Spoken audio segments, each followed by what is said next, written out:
নমস্কার। আমাদের আজকের গল্প মাটির নিচের কণ্ঠস্বর। আমি যদি বলি একটা জিনিস আছে যেটাকে একবার ঘরে আনলে সেটা নিজে থেকেই ফিরে যেতে চায়, আর না দিলে তুমি বাঁচবে না। শুনতে গল্প মনে হতে পারে, কিন্তু আজ আমি যেটা বলবো সেটা আমি নিজে শুনেছি এমন একজন মানুষের কাছ থেকে যাকে আমি ছোটবেলা থেকে চিনি। আর সেই গল্পটা এখনো শেষ হয়নি। আমার মামা রুদ্রপ্রসাদ সেই ঘটনাটা আমাকে যেদিন বলেছিলেন, সেই দিনটা আমার আজও খুব স্পষ্ট মনে আছে। বিকেলের আলো তখন ধীরে ধীরে ম্লান হয়ে আসছে, আকাশের রং বদলাচ্ছে, আর আমাদের গ্রামের সেই পুরনো বাড়িটার চারপাশে এক ধরনের অদ্ভুত স্থিরতা নেমে এসেছে। চারিদিক এতটাই চুপচাপ ছিল যে দূরের বাঁশবাগানের পাতাগুলো একবার নড়লেই মনে হচ্ছিল কেউ যেন ফিসফিস করে কথা বলছে।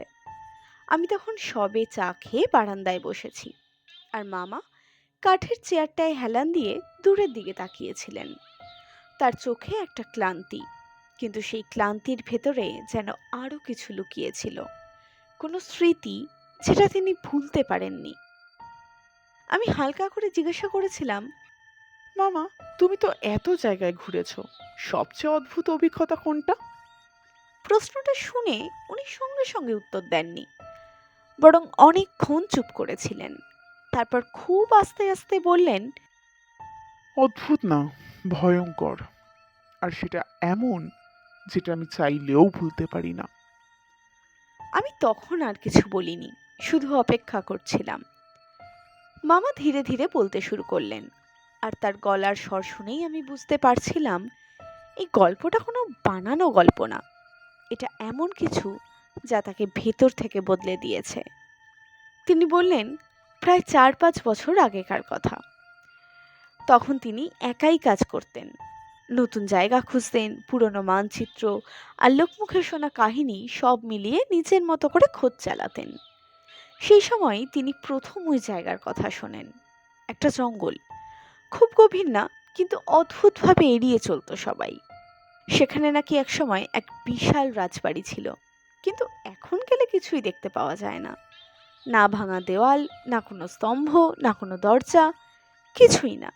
যেন জায়গাটা নিজেই নিজের ইতিহাস মুছে ফেলেছে। কিন্তু তবুও লোকজন জানতো ওখানে একটা কিছু আছে, আর সেই কিছু একটার আগ্রহ মামা এড়িয়ে যেতে পারলেন না।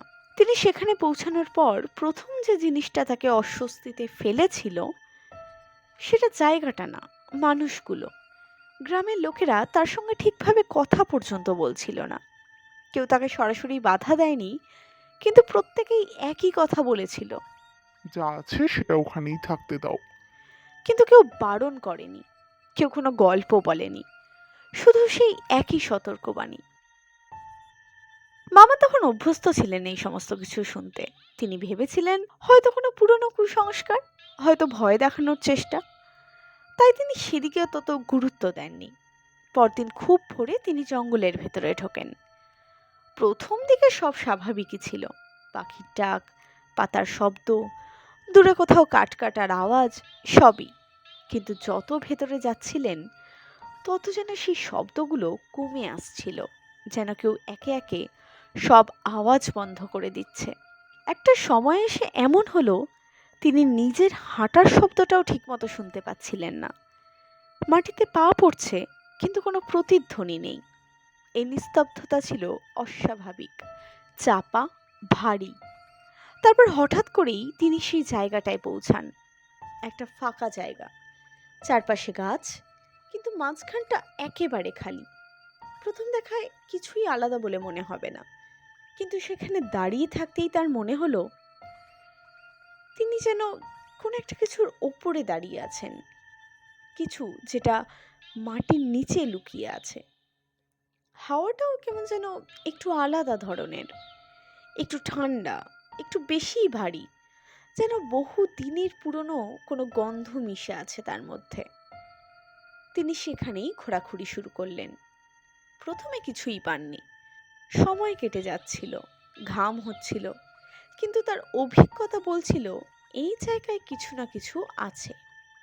প্রায় 3 ঘন্টা পর হঠাৎ কোদালের ধাতব শব্দ বদলে যায়, মাটির নিচে শক্ত কিছুতে লাগে।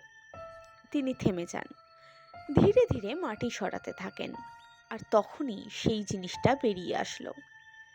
প্রথমে একটা কোণ, তারপর আরো একটু, তারপর আরো একটু, এই করে পুরোটা একটা বস্তু, যেটা প্রথম দেখায় বোঝা যায় না সেটা ঠিক কি। মাটির সঙ্গে লেগে আছে কালচে সোনালি রং, কিন্তু সেই রঙের মধ্যে একটা মরা ঝিলিক। তিনি সেটাকে তুলে নিলেন, পরিষ্কার করলেন। তখন বুঝতে পারলেন এটা একটা মূর্তির মতো, কিন্তু সম্পূর্ণ না। মুখের অংশটা বিকৃত, চোখের জায়গায় ফাঁকা গর্ত, আর হাত দুটো সামনে বাড়ানো, যেন কারো দিকে তাকিয়ে কিছু চাইছে বা কাউকে ধরতে চাইছে। কিন্তু সবচেয়ে অদ্ভুত ছিল তার অনুভূতি। মামা বলছিলেন জিনিসটা হাতে নিতেই তার মনে হয়েছিল এটা ঠান্ডা।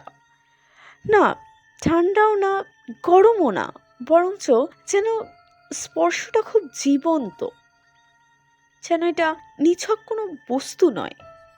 তিনি সেটাকে নিয়ে ফিরে আসেন। তখনও কিছু অস্বাভাবিক হয়নি। সব কিছুই শুরু হয় সেই রাত থেকে। প্রথম রাতে তিনি ক্লান্ত ছিলেন, তাড়াতাড়ি ঘুমিয়ে পড়েছিলেন, কিন্তু মাঝরাতে তার ঘুম ভেঙে যায়। কেন ভেঙেছে সেটা তিনি বুঝতে পারেননি। শুধু মনে হয়েছিল কেউ তাকে ডাকছে, খুব আস্তে, খুব কাছ থেকে। তিনি উঠে বসেন, চারিদিকে তাকান, কেউ নেই। তিনি আবার শুয়ে পড়েন, কিন্তু এবার তিনি স্পষ্ট শুনতে পান, ফিরিয়ে দে।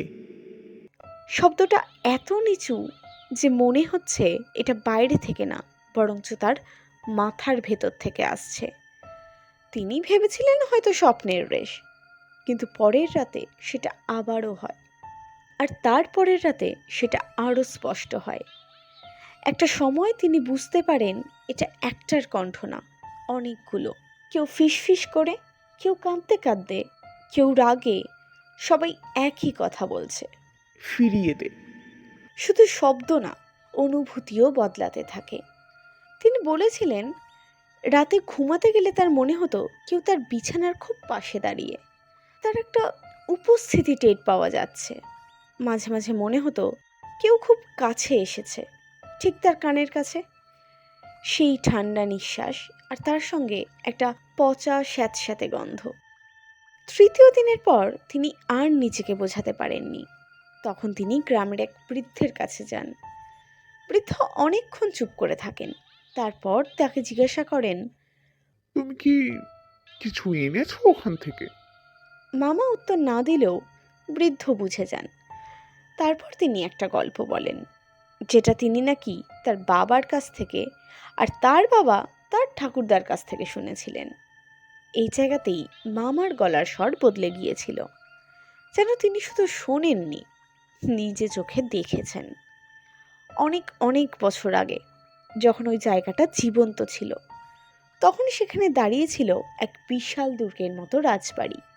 উঁচু প্রাচীর, লোহার ফটক, ভেতরে অসংখ্য ঘর আর অন্ধকার করিডোর, যেখানে দিনের আলো পুরোপুরি ঢুকতে পারত না। সেই রাজ্যের রাজা ছিলেন ক্ষমতাশালী, কিন্তু তার ভেতরে বাসা বেঁধেছিল একটাই জিনিস, মৃত্যু ভয়। তিনি ঘুমাতে পারতেন না, কারণ চোখ বন্ধ করলেই তিনি নিজের মৃত্যুর দৃশ্য দেখতেন। দিন দিন তিনি অস্থির হয়ে উঠলেন, সন্দেহপ্রবণ আর নির্মম হয়ে উঠছিলেন। প্রথমে তিনি পুরোহিতদের ডেকেছিলেন, যজ্ঞ করালেন, দান করলেন, কিন্তু কিছুতেই তার ভয় কমল না। বরং যত সময় যাচ্ছিল তিনি বুঝতে পারছিলেন সবকিছু থাকা সত্ত্বেও শেষটা অনিবার্য। সেই সময় এক তান্ত্রিক তার দরবারে আসে। কেউ জানতো না সে কোথা থেকে এসেছে, কিন্তু তার চোখের দৃষ্টি দেখে সবাই ভয় পেত। সে রাজাকে বলেছিল মৃত্যুকে থামানো যায় না, কিন্তু তাকে পিছিয়ে দেওয়া যায় যদি তুমি অন্যদের জীবন ধরে রাখতে পারো। রাজা প্রথমে বিশ্বাস করেননি, কিন্তু তান্ত্রিক তাকে কিছু অদ্ভুত জিনিস দেখায়। মরা পাখি নড়তে শুরু করে, নিভে যাওয়া আগুন আবার জ্বলে ওঠে। ধীরে ধীরে রাজা তার কথায় বিশ্বাস করতে শুরু করলেন। তারপর রাজবাড়ির নিচে একটা গোপন কক্ষ তৈরি হলো, মাটির অনেক গভীরে, যেখানে আলো ঢোকে না, বাইরের একটা শব্দ পর্যন্ত পৌঁছায় না। সেখানেই তৈরি হয় তাদের সেই বস্তু, যেটাকে ধন বলা হয়। কিন্তু আসলে সেটা ছিল একটা ভয়ঙ্কর কারাগার। শুরুতে অপরাধীদের আনা হতো, তাদের প্রাণ শক্তি তান্ত্রিক মন্ত্র পড়ে সেই বস্তুর মধ্যে বেঁধে রাখত। কিন্তু তাড়াতাড়ি সেই সংখ্যা বাড়তে থাকে, সাধারণ মানুষকে ধরে আনা হয়, গ্রামের মানুষ হারিয়ে যেতে থাকে, আর রাতের বেলা রাজবাড়ির ভেতর থেকে ভেসে আসে চিৎকার, দীর্ঘ, যন্ত্রণায় ভরা, যেগুলো ধীরে ধীরে মিলিয়ে যেত। বাতাসে ভেসে বেড়াতো পোড়া আর রক্তের গন্ধ। যত বেশি প্রাণ সেই বস্তুর মধ্যে বন্দী হচ্ছিল, সেটা তত বদলাচ্ছিল। সেটা আর নিছক বস্তু থাকছিল না, তার একটা উপস্থিতি তৈরি হচ্ছিল। রাজা তখন বিশ্বাস করতে শুরু করেন তিনি সফল হয়েছেন, কিন্তু তিনি বুঝতে পারেননি যে শক্তি তিনি ব্যবহার করছেন সেটা তার নিয়ন্ত্রণের বাইরে চলে যাচ্ছে। রাজবাড়ির ভেতরে অদ্ভুত ঘটনা ঘটতে শুরু করলো। দরজা নিজে থেকে খুলে যায়, আগুন নিভে যায়, ছায়া নিজের মতো নড়ে। যারা সেখানে কাজ করত তারা রাতে শুনতে পেত অনেকগুলো কণ্ঠস্বর একসঙ্গে ফিসফিস করছে। কেউ পাগল হয়ে যেত, কেউ পালানোর চেষ্টা করত, কিন্তু কেউ বেরোতে পারত না। শেষে ভয় এতটাই ছড়িয়ে পড়ে যে গ্রামের মানুষ একজোট হয়। এক রাতে তার আক্রমণ করে, চারিদিক থেকে আগুন লাগিয়ে দেয়। ভেতরে যারা ছিল তারা আটকে পড়ে। রাজা পালাতে গিয়ে সেই গোপন কক্ষেই নাকি আটকে যায়, আর তান্ত্রিক সে শেষ পর্যন্ত সেই বস্তুর সামনে বসেছিল। আগুন তাকে ঘিরে ফেললেও সে নড়েনি, শুধু হেসেছিল। মরার আগে সে বলেছিল, আমি যা বেঁধেছি তা কেউ মুক্তি দিতে পারবে না। এরা ডাকবে, আর যে শুনবে সে একদিন ফিরবে। তারপর সব পুড়ে যায়, রাজবাড়ি ধ্বংস হয়ে যায়, কিন্তু সেই বস্তুটা মাটির নিচে পড়ে থাকে, সব বন্দি আত্মাকে নিয়ে। সময়ের সঙ্গে সঙ্গে জায়গাটা বদলে যায়, সব চিহ্ন মুছে যায়, কিন্তু ওই মূর্তিটা থেকে যায়। মাঝে মাঝে কেউ সেটা খুঁজে পায়, তুলে আনে, কিন্তু কেউ রাখতে পারে না। তারা অসুস্থ হয়ে পড়ে, রাতে সেই একই ডাক শুনতে পায়, আর এক সময় নিজেরাই ফিরে গিয়ে সেটা আবার জায়গার জিনিস জায়গায় রেখে দিয়ে আসে। কেউ তাদের যেতে দেখে না, কিন্তু তাদের পায়ের দাগ পাওয়া যায় জঙ্গলের ভেতর সেই ফাঁকা জায়গাটার দিকে। তারা আর ফেরে না। মামা এই পর্যন্ত বলে থেমে গিয়েছিলেন। তার চোখে এমন একটা দৃষ্টি যেন তিনি এখনো সেই জায়গাটাই দেখতে পাচ্ছেন। তারপর খুব আস্তে করে বলেছিলেন, আমি ওটা ফিরিয়ে দিয়ে এসেছি, তবুও ওরা থামেনি। মাঝে মাঝে এখনো ডাকে। ঠিক তখনই চারপাশের হাওয়াটা যেন একটু ভারী হয়ে উঠল, অন্ধকারটা যেন আরো একটু ঘন হয়ে গেল, আর আমি স্পষ্ট শুনলাম খুব গভীর থেকে, যেন মাটির নিচ থেকে ভেসে আসছে একটানা অসংখ্য কণ্ঠের ফিসফিসানি, ফিরিয়ে দে। এই ছিল আমাদের আজকের গল্প। যদি আজকের গল্পটি আপনাদের ভালো লাগে তাহলে অবশ্যই ভিডিওটাকে লাইক করুন এবং চ্যানেলটাকে সাবস্ক্রাইব করুন।